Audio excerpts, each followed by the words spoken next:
Pemirsa, puluhan pelajar yang tergabung dalam alumni dan siswa atau Aliansi Tangerang Raya menggelar aksi protes di depan gedung Kemendikbud Jakarta Pusat. Sementara sejumlah orang tua murid mengeluh anak mereka tidak lolos masuk sekolah negeri karena terbentur sistem usia meski berprestasi.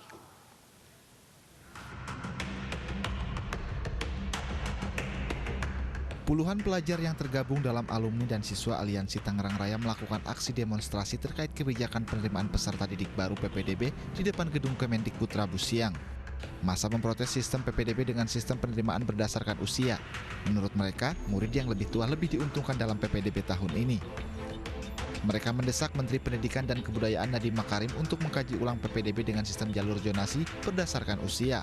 Mereka juga mengeluhkan SPP yang dianggap cukup tinggi bagi siswa yang orang tuanya dari perekonomian yang lemah.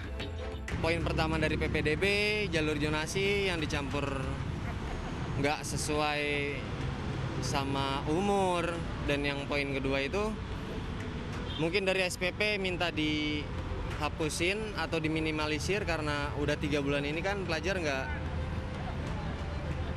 secara formal. Massa juga berharap agar PPDB yang sudah berjalan dapat mengulang prosesnya dari awal dan tidak hanya menguntungkan pihak tertentu. Dari Jakarta, Nadia Raisa, Leman Maria Oktober, iNews melaporkan.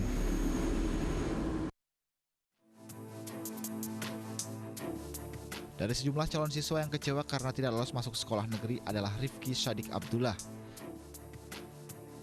Meski memiliki nilai ujian sekolah tinggi, Rifki tidak lolos masuk di hampir 7 sekolah menengah pertama negeri di Jakarta melalui jalur prestasi karena terbentur sistem usia.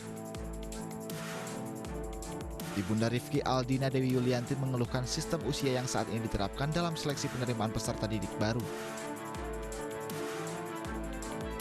Menurut Ibunda, saat mendaftar, usia Rifki baru menginjak 11 tahun 10 hari, tidak masuk dalam prioritas usia seleksi penerimaan peserta didik baru.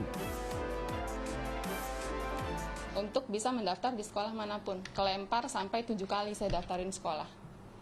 7 kali ngeprint, 7 kali juga terlempar gitu.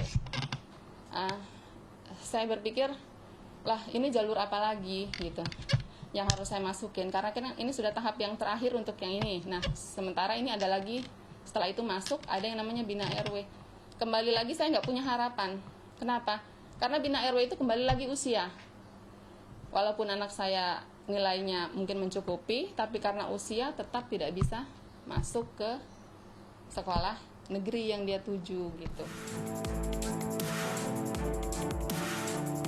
Sempat berpikir untuk mendaftarkan anaknya ke sekolah swasta, Yuli kembali mempertimbangkan biaya sekolah yang lebih mahal untuk jangka panjang. Hingga kini ia terus berkoordinasi dengan Komisi Perlindungan Anak Indonesia dan para orang tua lain yang bernasib sama. Ia berharap besar anaknya bisa masuk ke sekolah negeri, karena itu ia ingin pemerintah meninjau kembali keputusan agar tidak ada pihak yang dirugikan, terutama memutus semangat anak-anak untuk bersekolah. Dari Jakarta, Vena Malinda, Ilham Elias, Sigit Aryo, iNews melaporkan.